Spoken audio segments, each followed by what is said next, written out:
Snapdragon 460. Ya, SoC yang baru ini baru saja hadir. Dan pertama kali hadir dia ada di dalam smartphone Oppo A53. Mari kita bahas SoC yang menarik satu ini. Snapdragon 460 ini adalah SoC entry level ya dari Qualcomm yang diperkenalkan di awal 2020. Diperkenalkannya bareng dengan Snapdragon 662 dan 720G.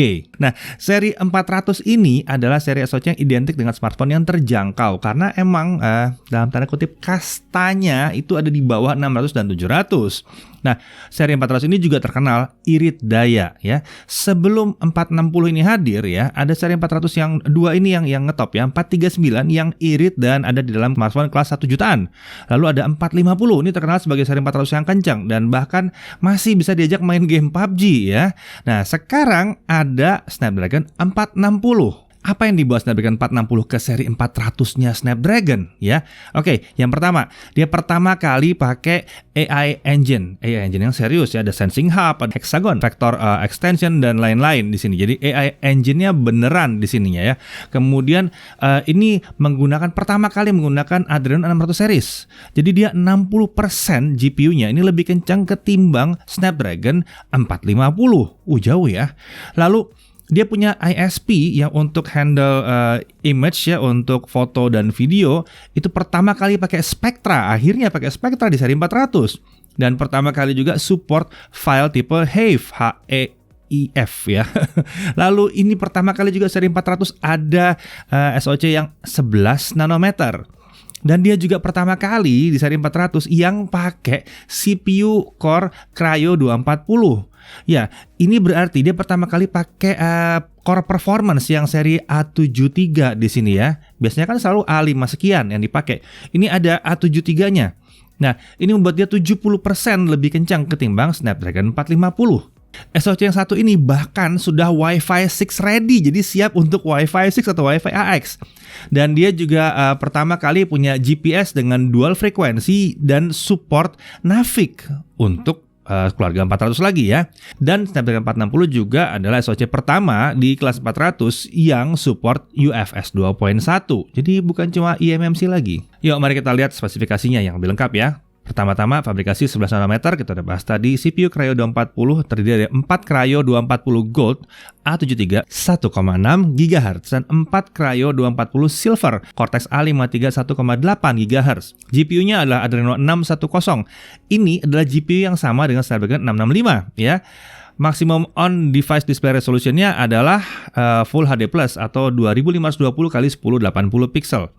Untuk memori support, dia support LPDDR3 sampai dengan 933 MHz atau LPDDR4X sampai dengan 1866 MHz. Support storage-nya bisa eMMC atau sampai dengan UFS 2.1. ISP-nya Spectra 340, dual 14-bit ISP. DSP-nya adalah Hexagon 683. Modemnya sudah Snapdragon X11 LTE, 4G TDD FDD. Downloadnya Cat 13 sampai dengan 390 Mbps, sementara uploadnya Cat 13 juga sampai dengan 150 Mbps. Secure Processing Unit, support biometric authentication. Ini untuk fingerprint, face recognition, voice, iris, segala macam ya. Connectivity-nya Fast Connect 6100, Wi-Fi 6 ready, 2,4 dan 5 GHz. Bluetooth-nya 5.1. Dia sudah support dual frekuensi GNSS L1 plus L5. Dia juga menggunakan Qualcomm Sensing Hub, Qualcomm Quick Charge-nya disupport sampai dengan 3.0.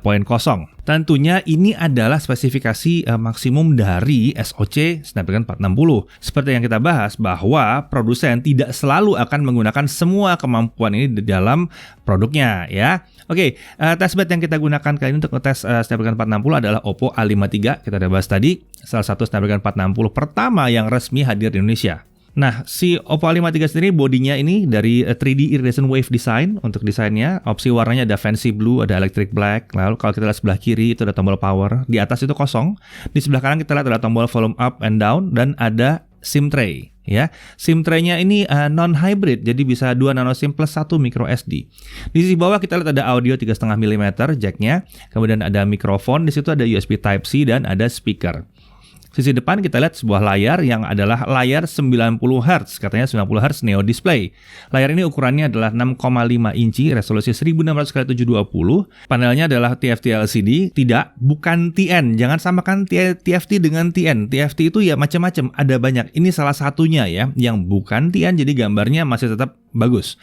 Refresh rate-nya 90 Hz, touch sampling rate-nya 120 Hz. Wow, lumayan buat gaming ya. Color gamutnya menurut Oppo adalah 68% NTSC, lumayan. Kemudian kamera selfie-nya itu ditempatkan di punch hole di area kiri atas layar. Ini adalah kamera 16 megapiksel f2.0 dengan lensa 5P. Resolusi videonya untuk kamera ini mencapai 1080p 30 fps. Di sisi belakang kita lihat ada fingerprint scanner dan ada kamera utama yang adalah triple kamera. Main kameranya 13 megapiksel f2.2, 5P lens di situ. Makro 2 megapiksel 2.4 ya. 3P lens di situ, depth sensor 2 megapiksel f2.4 dan resolusi videonya bisa mencapai 1080p 30 fps. Untuk dimensi ini cukup tipis ya dengan mencapai 8,4 mm dan bobotnya hanya 186 gram. Spesifikasi smartphone ini adalah Snapdragon 460 tentunya ya, RAM 4GB, storage 64GB dan support microSD sampai dengan 256GB. Baterainya 5000 mAh, kekinian sekali dengan charger 18 watt. Konektivitasnya 4G LTE, Wi-Fi 5, sayangnya nggak dipasang Wi-Fi 6 ya, tentunya untuk menekan harga harusnya ya. Ini adalah Wi-Fi AC, kemudian Bluetooth-nya 5.0 dan USB 2.0. Untuk sensor, accelerometer, e-compass, proximity, ambient light, dan pseudo gyro itu tersedia di sini. Untuk UI, ini adalah ColorOS 7.2. Ya, ini ColorOS yang baru ya, yang berbasis Android 10. Dan kita udah pernah bahas ColorOS yang satu ini. Coba cek video kita yang satunya lagi ya. Nah, kita langsung aja ke hasil pengujiannya. Untuk Antutu 7 kita lihat ya, kita jajarkan di sini dengan ada Snapdragon 460, ada 665, ada 625 di situ. 625 ini jawarannya zaman dulu ya. Tapi masih banyak beredar di pasaran juga. Ada Snapdragon 636, ini yang cuma sebentar banget keluarnya, yang kita bilang mirip sekali sebetulnya dengan 460 ya. Dan ada dua SoC lainnya lagi yang mungkin bisa jadi acuan seperti Exynos 850 dan Helio G70. Tidak, kita nggak masukin yang G35 karena performance-nya pasti ya akan ada di bawah ya, karena nggak pakai core seri A7 sekian ya. Nah, oke. Di Antutu 7 kita lihat di sini Snapdragon 460 skornya sangat mirip dengan Snapdragon 636. Jauh meninggalkan Snapdragon 450 ya. Tapi memang dia masih belum bersaing dengan Snapdragon 665. Dengan 625 pun dia masih unggul ya kalau dari Snapdragon 625. Jadi ya ini untuk seri 400 ini emang kenceng ya kalau dibandingkan dengan seri yang lainnya ya, di seri 400 juga. Lalu Antutu 8 kita melihat skor yang sama. Bahkan di Antutu 8 skornya sedikit lebih kencang ketimbang Snapdragon 636. Ini menarik sekali. Lalu kita lihat di Geekbench 4, kita bisa melihat bahwa skor multi-core-nya itu sedikit di atas Snapdragon 636 dan single core-nya itu sedikit di bawah Snapdragon 636. Lucu ya, mungkin kalau clock-nya dinaikin bisa lebih kencang lagi nih. Dan skor yang diperoleh di Geekbench 4 juga menunjukkan bahwa ini bukan SoC kaleng-kaleng, core-nya kencang ini ya. Lalu beralih ke Geekbench 5, kita juga bisa melihat bahwa dia ada di kisaran performanya Snapdragon 636 yang sudah lama terkenal di seri 600, lumayan kuat ya, lumayan kencang. Lalu mari kita lihat grafik skornya seperti apa ya. Nah, kita bisa lihat di sini bahwa memang kalau dibandingkan dengan Snapdragon 450 dan 625, Snapdragon 460 ini jauh lebih kencang. Tapi memang performanya ini masih ada di level 700-an, berarti memang masih baru mendekati Snapdragon 636 yang harusnya lumayan oke sih sebetulnya. Kemudian untuk GFX Bench kita pakai T-Rex 1080 off screen dan Manhattan 1080p off screen. Kita bisa lihat skornya di sini. Memang dia itu lebih kencang jauh kalau ketimbang Snapdragon 450 dan 625.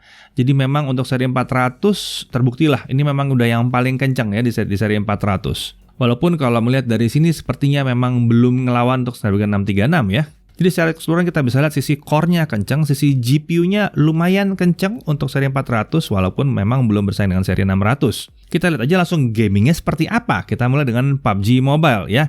Defaultnya yang kita dapatkan di smartphone saat ini adalah Smooth High 30 fps. Kita unlock ke Smooth Extreme, dia dapat 26 sampai 50 fps. Nah, ini emang kita bisa nyampe 50 fps, tapi nggak enak karena naik turun. Ini agak ganggu. Jadi menurut kami konfigurasi yang disarankan adalah harusnya high atau ultra aja. Jadi nggak perlu di-loss sampai 60 untuk akhirnya nanti dapatnya malah naik turun ya, mendingan lebih stabil, lebih bagus. Lalu untuk PES 2020 kita set di low 60 fps, kita masih dapat 45 sampai 55 fps. Ini rasanya masih nyaman untuk gaming. Free Fire untuk default ya, kita dapat 30 fps, tapi ini sayangnya di cap di 30 fps.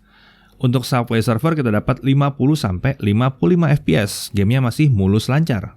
Sementara itu Temple Run 2 kita juga dapat 55 fps. Lagi-lagi mulus lancar di sini ya.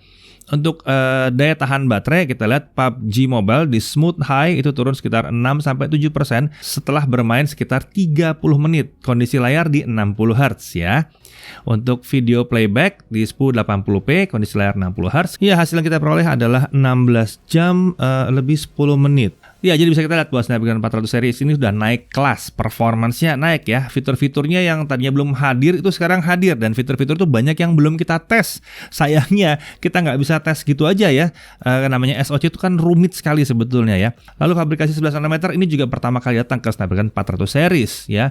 Performanya jelas yang terbaik di antara 400 series semuanya. Performa single core-nya di CPU menaik sekitar 70% dibandingkan Snapdragon 450 pada saat kita lihat di Geekbench 5. Performa GPU juga meningkat di atas Snapdragon 450, benar ya, meningkat lebih dari 50% naiknya. Ini terjadi di penggunaan API baru tentunya ya. Secara umum untuk penggunaan terbilang menawarkan kenyamanan terbaik untuk Snapdragon 400 series, jelas karena performanya tinggi dengan Cortex A70 series ya, A73. Itu yang nggak ditemukan sebelumnya di lini Snapdragon 400 series. Navigasi di user interface jadi rasanya nyaman sekali ya, itu kan ada core performance di situ ya, jadi ya berasa banget bedanya. Gaming emang mungkin belum bisa menawarkan pengalaman seperti SoC kelas 600 atau 700 series ya. Tapi selama resolusi layar 720p, gaming 720p 30 fps sih masih dapat aja, masih nyaman-nyaman aja ya. Overall ini emang sangat menarik kalau gantiin posisi yang sebelumnya diisi oleh Snapdragon 450. Nah, lagi-lagi kita tidak bisa lihat si Snapdragon 460 ini hanya dari benchmark gaming doang. Mungkin itu yang kalian rasakan, tapi mesti diperhatikan bahwa ada kemungkinan smartphone yang pakai Snapdragon 460 series ini itu mungkin bisa nanti pakai fitur-fitur yang spesial dia kayak Wi-Fi 6 ya. Siapa tahu kedepannya bisa pakai Wi-Fi 6, kemudian GNSS-nya atau GPS sistemnya bisa lebih bagus lagi ya. ISP-nya untuk kamera itu juga meningkat, AI-nya juga seiring dengan banyaknya aplikasi yang mulai pakai AI, dia akan sangat menguntungkan sekali karena dia sudah menggunakan AI engine yang lebih serius dari sebelumnya. Ya, jadi pada akhirnya Snapdragon 460 ini lumayan mengesankan, di mana kita bisa lihat fitur-fitur meningkat dan performa juga meningkat. Jadi sekarang Snapdragon 400 series sudah nggak bisa dilihat sebelah mata lagi. Saya Didi Irfan, Jaga TV TV.